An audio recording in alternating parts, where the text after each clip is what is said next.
25 of the Pip and Pin Podcast. My name is Nodecker, and I'm a knitwear designer from Abbotsford, British Columbia, Canada.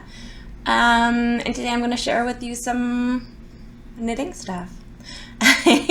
I'm still playing catch up from Knit City.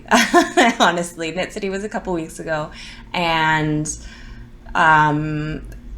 during Knit City prep, things kind of tend to get a little neglected, my house especially, so it's not even done yet, but there's been lots of power cleaning days and just hanging out with Georgia and kind of getting everything back to where it belongs. If you remember last week, I was talking about this sweater that we had recently released, and this is the Persica sweater, and it was packed away, so I was able to get out all the knits that I wear occasionally and put away the rest of the Pip and Pin stuff until next year.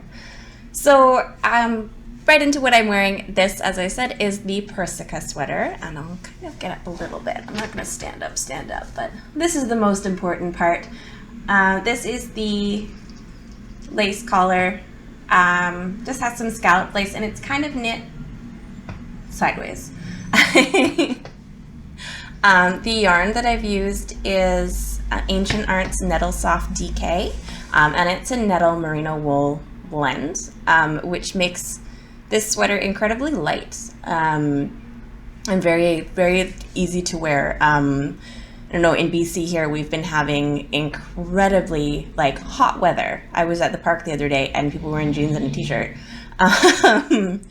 So not quite, it's cooled down a little bit today, so I thought I'd tempt it, but it's definitely not a heavyweight sweater, which is really nice for BC climate in the fall. The color is Roaring 20s, which is this lovely, I don't know exactly what it's showing up on your screen, but it's kind of this gray, blue, purple that changes sometimes. So really interesting color, we'll say that. And what else about this sweater? You can find it on Ravelry. It's on Ravelry right now. And there's also a knit along. So Ancient Arts and Katie and I are doing a combined knit along. So we both have threads in our groups for chat and finished objects. And you can find all the information on my Ravelry group, Pip and Pin. There's going to be prizes. It's for this sweater as well as Lilium, which is kind of the fingering weight t-shirt version of this. You can find all the information up on our Ravelry group, so there'll be some great prizes for that. We don't know what they are yet, but they will be great. For other things, I guess I have a November 5th, November 4th, the Saturday, the first Saturday of November, either the 4th or the 5th.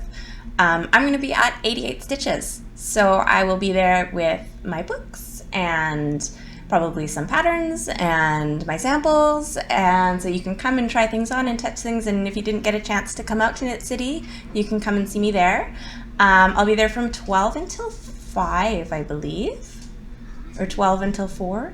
I should really look into these details. 88 Stitches, November 4th or 5th, from 12 to 4 to 5. The Saturday. I'll put everything down below in the show notes as well, so you can find the actual information there. Yeah, I did a trunk show there last year, and it was really fun. It was Knit City is really fun too. It's a lot, it's huge, and there's tons of people, but when you do a trunk show, I don't know, I feel like I get to talk to people more, and not talk to people more, but talk to the same person for more than 5 minutes. We can actually have a conversation, which is really nice. I'll have my knitting there. So, if you just want to come out and hang out and knit with me, I'm cool with that too. So all the information will be in my show notes. I'll also have a thing on Ravelry for that as well. So I do have some knitted stuff to show you this week. I didn't think that I would because I've kind of started lots of things, but like I don't know. It's been a little nuts around here. But I did finish one thing, and I need Georgia for this. Yeah, can you come around this way? Okay. So this is something that I made for Georgia. And what is this for? Halloween. And what are you going to be for Halloween? I'm going to be a practice for Halloween. Here, why don't you go up on your knees? There. Can you turn your head so we can see the back? Oh my goodness.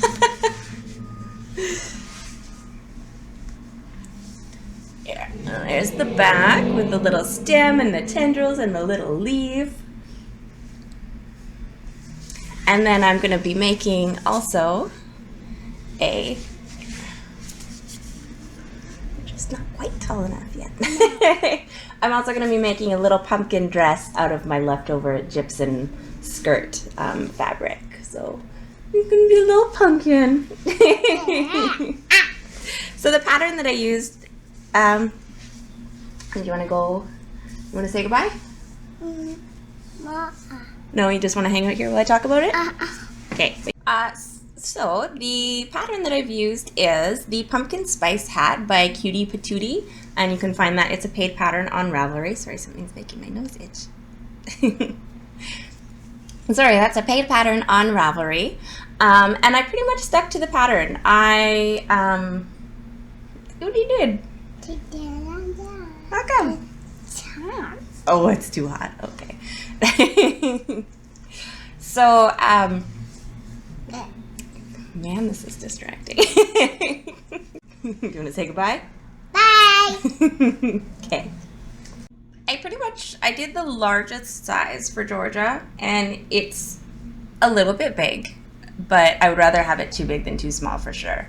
And I think it called for DK or worsted yarn, but I just used, because I got this lovely yarn from Knit City that just happened to perfectly match my skirt by no coincidence whatsoever.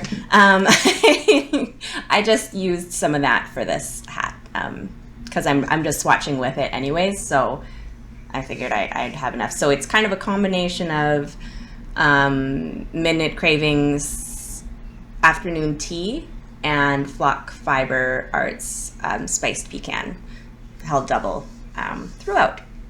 And then the top, this is the brightest green. And if, I can actually show you. There we go. If you were ever in Vancouver a couple of years ago, you may know of a yarn company that does not exist anymore, but it is called Rain City Knits, and she did the most beautiful neons and just crazy amounts of color. Sadly, she doesn't die anymore, but I was lucky enough to get my hands on some of this green, and then I think I have some neon pink that she did still too, so this was deep stash. Again, held double, because this is literally the only green that I have in my stash, aside from like really dark forest greens. This is it. So Georgia was excited about it because she was a little bit, Mom, that pumpkin is not very orange. But she was excited about the green. The only modifications I did to the pattern was these twisted stitches here. You were supposed to do them every second row. I did them every third row because I don't know, just because I like the way it turned out. Cute little hat. It's not blocked or anything, and maybe I'll block it. Yeah, I'll probably block it. So I will definitely be taking some photos and some videos of Georgia's complete Halloween costume. I was really excited to be able to make it this year. The past 2 years in a row, she's wanted to be Batman, which is fine. We just reused the same costume twice, which was great. But I don't know, I always remember when I was little, my mom and me, like when I was old enough, I would help too. But like making Halloween costumes, I don't think I can't remember a costume that I bought ever. So I don't know. I feel like it's really special to be able to make Halloween costumes. And for the dress, I'm not going crazy. I'm making like one of those pillowcase dresses. It's basically just some rectangles with some casing at the top and two little like slits for armholes, and then you kind of thread something through and tie it on the side. So super easy. And then we're gonna cut out some felt shapes for eyes and stuff. It's just gonna be a little jack-o'-lantern. And that was completely her idea, which was also really cute. Yeah. Then that's it for finished things. I've been starting lots of things and lots of big projects. So I'll show you some of those. The first one I would like to show you is my Lilium tee. And this is my second Lilium, obviously, because the first one was my sample. And this is what I'm knitting for our Persica Lilium knit along. And so I have the start of it here. So I'm just at the point where I'm going to be joining in the round for the body. So I've finished both sides up to the underarms. And then actually, you can see the construction a little bit. Sorry about the noise. It's just still kind of hot and the window's open. So this is kind of what it looks like. There's your neck hole there, and you work the lace and everything in the round, and then you kind of fill in the sides here with short rows and then join them together. And then I'm going to be joining them in the round as well. So let's see if I can show you this yarn, because this yarn is pretty beautiful. I don't know where that lens flare is coming from, but that's pretty neat. So this is 6 and 7 fiber on her amaranth base in violet, and I actually got this as a kit in her Etsy shop. To be honest, that's probably just a really dirty lens.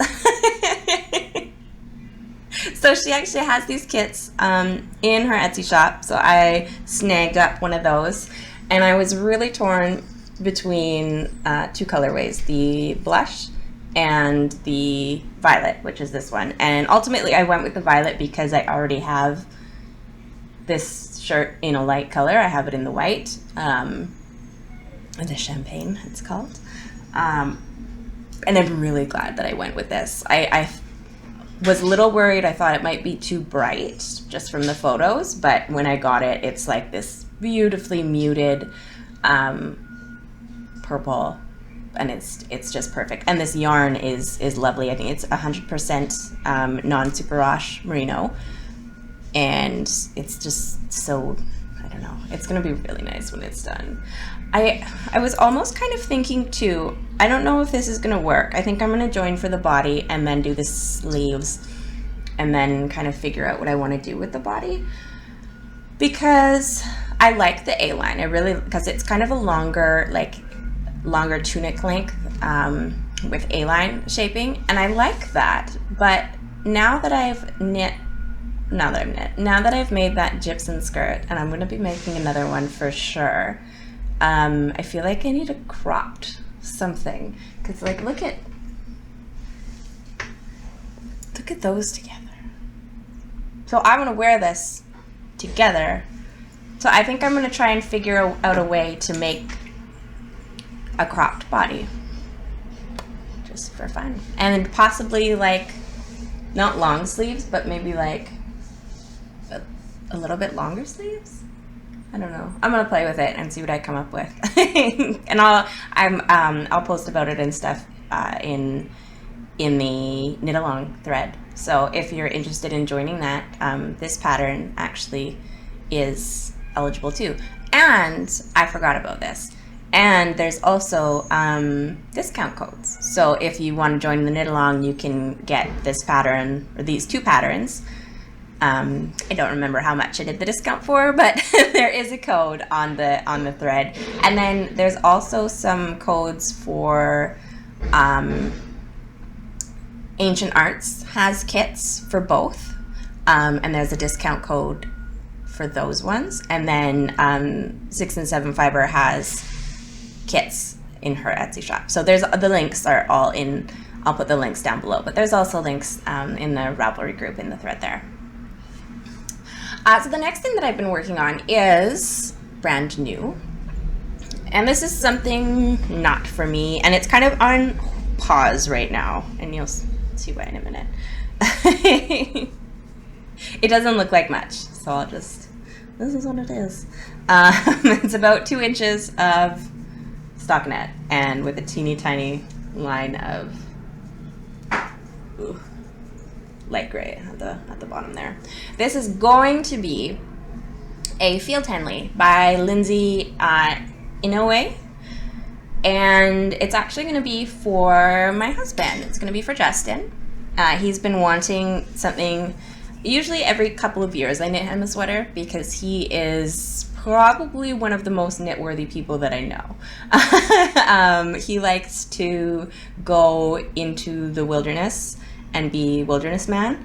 And so I knit him things to wear like outdoors. And well, actually not the first sweater. The first sweater that I knit him was very nice and like tailored and gorgeous, and it was my first sweater, and turned out I don't think I even did a gauge swatch for it, but it fit him perfectly, and he literally wore that thing every single day that whole winter that I made it for him. He still wears it. It's getting we're getting a little bit older, so it's not fitting as well as it did, but he wore it every single day that year that I made it for him. So I was like, okay, if you ever want a sweater, like, you just let me know what kind you want. The next one I knit him was like a serious outdoor sweater, and it was can't remember what I made it out of or anything. I'll put the notes down below, but he wanted it extra long, so that with extra long sleeves, so that like when he's out in the snow, because he does a lot of things in the snow, so if he needed to like cover his, the area between your shirt and your jeans, that needs to be covered. And then if he, needed to use it for mittens, he could like fold it and do mittens, and then it had ties, so he could tie it up if he needed to. He's also worn that a ton. So he's asked for, he wears those Henleys, like the Stansfield Henleys for work, the wool ones. He wanted a nicer version of that. And I was like, I know exactly the pattern to knit. And it's a Field Henley. So I knew exactly the pattern right away. I knew instantly. It's like, okay, here's the one. And he looked at it, and it's a Field Henley. And I was like, well, that's because she made a Field Henley. She based it off of Stansfield. I am modifying it to be man-shaped, because the one that she's designed, it has womanly shaping to it, and he is not shaped like that. He's shaped like a V. So I've done some math to modify it to be his size and his shape, and I'll probably have to do some modifying to the shoulders, and I'm basically like using her instructions and making my own numbers. So it's still the pattern, but I'm not, there's probably going to be lots of different sizes all put together. So what I've done first is you cast off the bottom, and then you knit up to the armholes. And so this is just the bottom. The trouble that I'm having right now is my cord. Oh yeah, see, I've lost a bunch of stitches. The cord that I'm using is just too short. And so it's hurting my hands when I'm trying to knit it, because I have to like scrunch all the stitches together kind of. So that's been on hold for a little while until I can get out to a yarn store so I can get just some longer needles, and then it should fly. The yarn that I'm using is Briggs & Little Sport.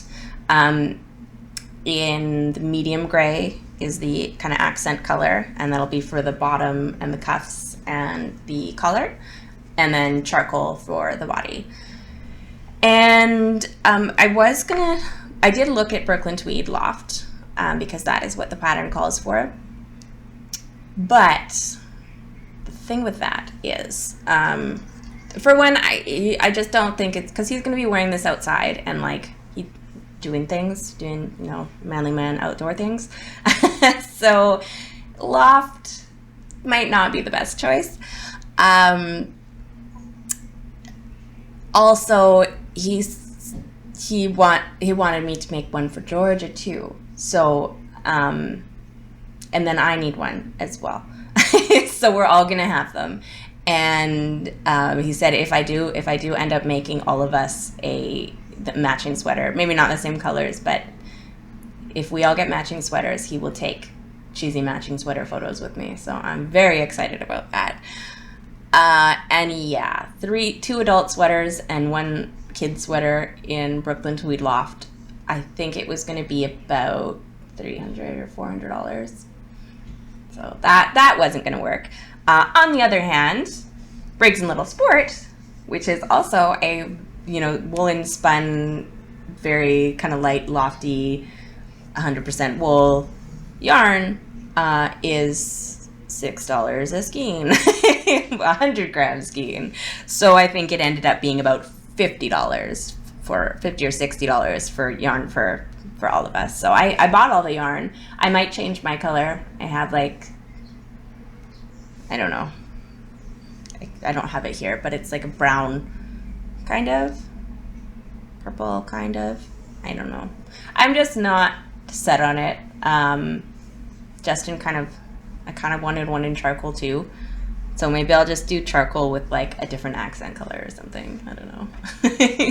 We'll see. I have lots of time to decide because I'm doing his first, and then I think I'll do Georgia's. Then I'll do mine. Yeah. So that will come along quite a bit faster once I get proper needles for it. And then the last thing is something that I've shown before, and it is my blueberry waffle sock, which is almost done. So I have one done, and this is the second one. I'm just finishing up the heel flap and I'm about to turn. And the yarns that I'm using, this one here, this speckly bit, is Hedgehog Fiber Sport in Crybaby, and then this one is Knit Pick Stroll, I think camel or something. Cork. It's cork.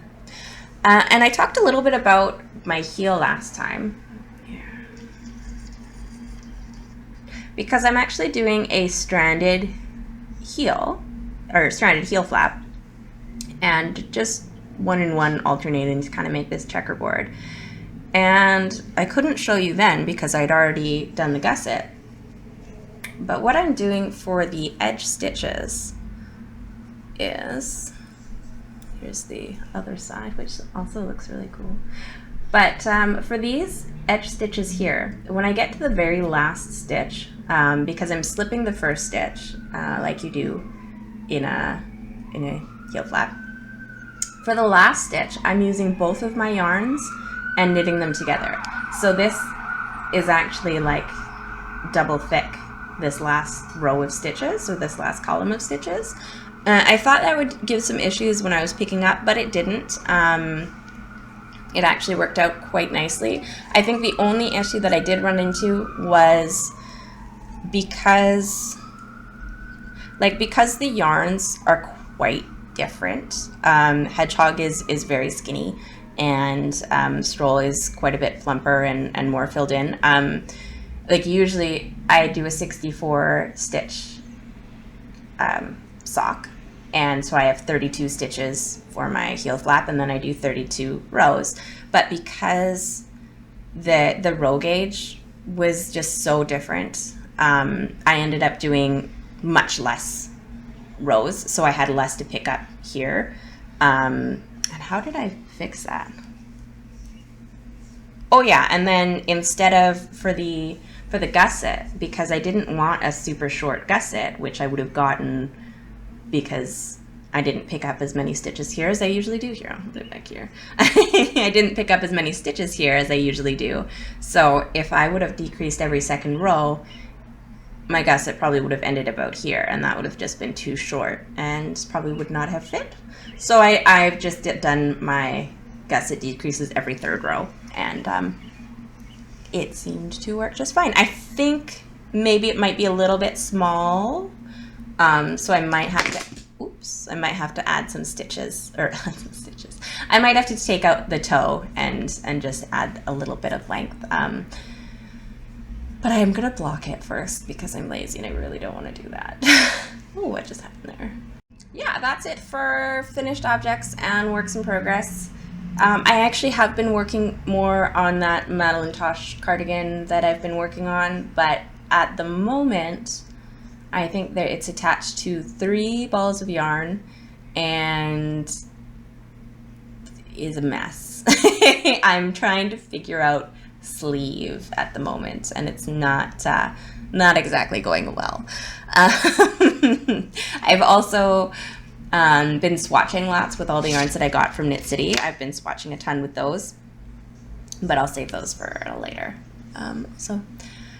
Something I did get, I got in the mail. I got actually 2 things in the mail, which are great. The first one I got was this giant book. And this is 100 Knits, Interweave's Ultimate Pattern Collection.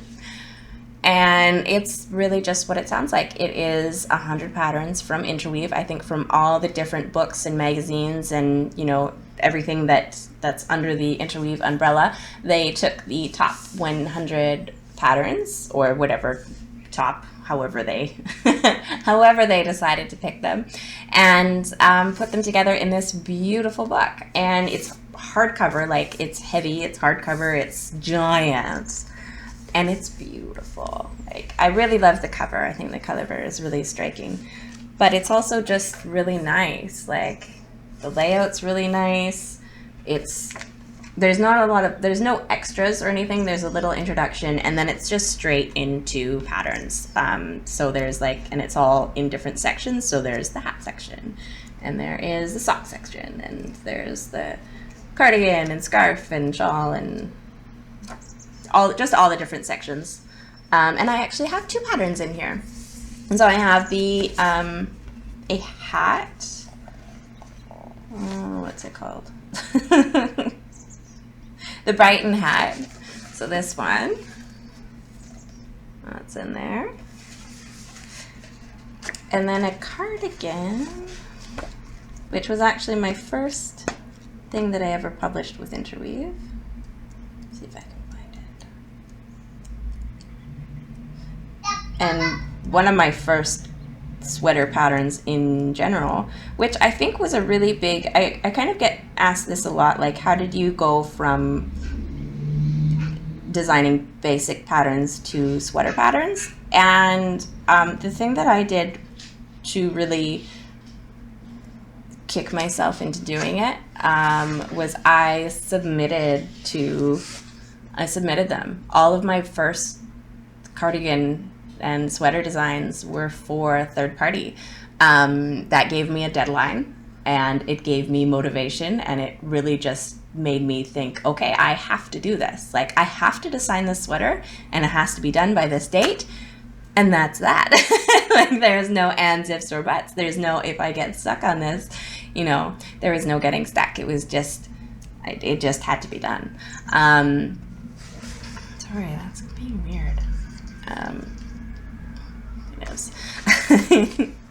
But that's how I did it. I submitted to a bunch of places, and I got a couple of them and made the sweaters. I had books to learn from and things like that, but there we go. So I knew the basics of how to design a sweater, but having the deadlines and everything, and knowing that a tech editor was going to be going through them, and that I didn't have to pay for it myself was really nice. They were everyone was very helpful. But I don't even think there was a lot. And I started basic. Yes, this one is Here, I'll show it to you now because I found it. But this is the Wilderness cardigan. So that was one of my, it was my first cardigan pattern. And, you know, it's drop sleeves, not a lot of shaping. The sleeves don't even have shaping. Straight body. Very, quite simple design. So I just, you know, start small. But that is, oh. Sorry, I got distracted. My Agritera's in here too. Not mine, but this is the sweater that I made. One of the first ones that I made for myself, I think. Anyways, gorgeous book. I'll put a link to, it just came out in September, and I'll put a link to it down in the show notes here. Go check it out. It's a really great book. And it has patterns from, it's kind of cute because like it has patterns from, I think, 1996 on. And you can tell just by little things like what patterns came from the 90s and what ones didn't. Like there's a couple cardigans that are like, oh yeah, okay, you were definitely 90s, early 2000s. Just because they have like hoods. Like hoods were a big deal, and zippers. I don't know. It's funny. just to be able to look through and see, oh, this one looks like it might have been, and then going and checking and being like, yeah. Okay, so the other thing that I got in the mail was my FiberShare package. And FiberShare, if you don't know what that is basically you sign up to take part in it, and you do have to pay a little bit to be a part of it because the people who put it on do a ton of work and deserve it. Basically, so you have to pay to be a part of it. You get partnered up with two people, and one person sends to you, and then you send a package to another person. And the only real requirements are you have to send 200 grams of yarn. So that is the minimum requirement. But from what I've seen and from what I've heard from past ones and things, this is my first time doing it. Usually there's more. So you do your 200 grams of yarn or however much, and just pop in some fun little extras too. So I got mine a couple days ago, and I was so excited. And when I was opening it, like, I seriously had like excitement tears. And like everything was perfect. Like, I don't know how she did it. Ashley, you are a mad genius. So I'm going to show you what I got in my FiberShare package. This, I'll start with, do you want to see yarn first or do you want to see extras first? I'll start with the extras because one of the yarns kind of has a story too. Okay, so I'll start with this. Oh, I have stuff in it. So this guy is from Black Cat Pottery, and it's a little tiny bowl. I am assuming it's for stitch markers because that's what I'm using it for.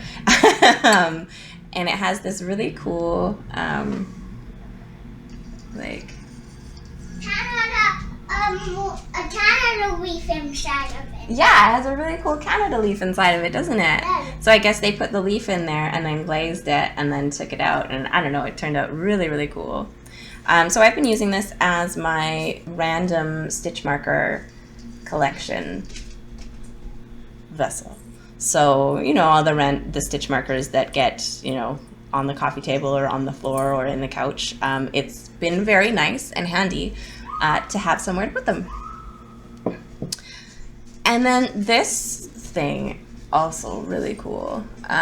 This is a little notebook, and it's leather and like hand bound. Oh, I lost the Jackdaw bindery. That's who did this. Again, I'll put links. And it's just this super, super cute hand bound little lined notebook. You can see the stitching on the spine there. Or can you? And then it just winds up. And I am a big lover of notebooks. I have 800 notebooks, and I write in them all the time. And I really love having special little notebooks like this. And this one deserves to be used for something special, I think. This is not going to turn into one of my mom list jumbled random pattern note whatever phone call doodle books. And I've been thinking about what I want to use this book for. And I had an idea, and it's a little bit cheesy, but I think it's also kind of cool. So I want to write quotes in here and maybe do some drawings or something, just of pretty things like flowers and whatnot. I used to really enjoy like technical botanical drawings, like sketching. So maybe I'll start doing a little bit of that in there, but and have some quotes, maybe for Georgia. So maybe, like, I don't know. I thought it would be neat to make this little book and eventually give it to her when she's older and say, like, I made this for you over 20 years or something, you know, because it deserves to be something special. So that's kind of my thought. There was also some lovely lavender Earl Grey tea, but it's in my kitchen right now. And there was some amazing chocolate, which is gone. And no, I did not share. So the yarns, I did share a piece with you, yep.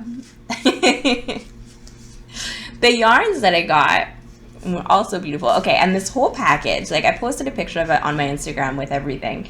But the whole package was very, like, it was wrapped in fall, like, leaf tissue paper, and all the colors were all fall-like. It was just really lovely. I love fall. I love fall colors. Like, you know how people are spring or summer or whatever, like, fall is my jam. And somehow she knew that. So this is one of the yarns that she got. And this is a hand-dyed sock yarn from Ireland. And it is Camera Yarns and Fiber. And it is called Pumpkin Spice Latte, which are also one of my favorite things, because I am one of those people. Give me pumpkin spice, man. Everything. Pumpkin spice it up. Pumpkin spice yogurt the other day. It was delicious. So this beautiful, like, pops of orange, and then some nice purples, and then some, like, browns on this beautiful, beautiful, like, kind of gray-y, beigey base. The next ones, and these ones are kind of a funny story, but not. I'm just going to tell you about them. These yarns are from Cedar House Fibers, and she is a dyer who lives in Bellingham, which is about half an hour away from me. And she was actually she was at Knit City this year, and I chatted with her and we talked, and on the Sunday when I had a bit of time, and I was looking at this yarn in these, like, I picked up these colors for sure, and I didn't buy it for some reason. I think I was on a mission for something else at the moment, and then I kind of forgot. But yeah, I totally, like, had these in my hands at her booth and didn't buy them, and that was my one regret from Knit City, was not getting yarn from Cedar House. So now I have yarn from Cedar House. So this one is Yearling DK in Fog, which is a nice, beautiful tonal gray. And then this one is the Irish Yearling DK. And it's tweed. And it's noble. And so this, I don't know, I want it to be something for myself, because I think because it's from Fibershare, it should be something for me. I don't know if that's my rationale. My battery is telling me it wants to die, so I'm quickly gonna do my pattern giveaway. So I had a thread open on Ravelry for the Rhinebeck hat by Woolly Wormhead to give away a copy of the pattern because it's new pattern giveaway time. I did the random number generator, and the winner is number 5, so pick up sticks 66. And so I will contact you on Ravelry and send you that pattern. And I'm also going to be buying a copy of it for myself because it's amazing. Maybe if my last podcast, my editing program decided to do really weird things and it was very frustrating. So if it's working, I'll put a picture in. If it's not, then I won't. But Rhinebeck hat is this beautiful, like, short row, beautiful hat. I will put a link to it. And for this episode, I would like to give away a copy of one of my new patterns, and it is the Bedrock cardigan. This is probably my favorite pattern. Probably my favorite pattern from our new book strand, and I'm gonna give a copy away. So if you go to our Ravelry group, I will have a thread open there called Bedrock giveaway or something to that effect. So you can go and check out that thread and answer the question, what was you or one of your kids' favorite Halloween costume? So either a costume that you wore yourself when you were a kid or even an adult, or a favorite costume that one of your kids had. It's either homemade or it's like bought. I don't have anything against bought costumes. Whatever your favorite one was. So reply to the thread answering that question, and that's it. I'm gonna say goodbye before things die. Thank you so much for sticking around with me. I'll be back in a couple weeks, I'm sure. Maybe next week. Who knows? That's about it. One more thing, I just wanted to say a big thank you. I know I've gotten tons of new followers on Instagram. I've gotten lots of new subscribers on the YouTube channel, and I just want to say thank you all so much for doing that. It makes me really happy. And if you liked this episode, be sure to subscribe. All right, thank you all so much, and I'll see you soon. Happy Halloween. Bye.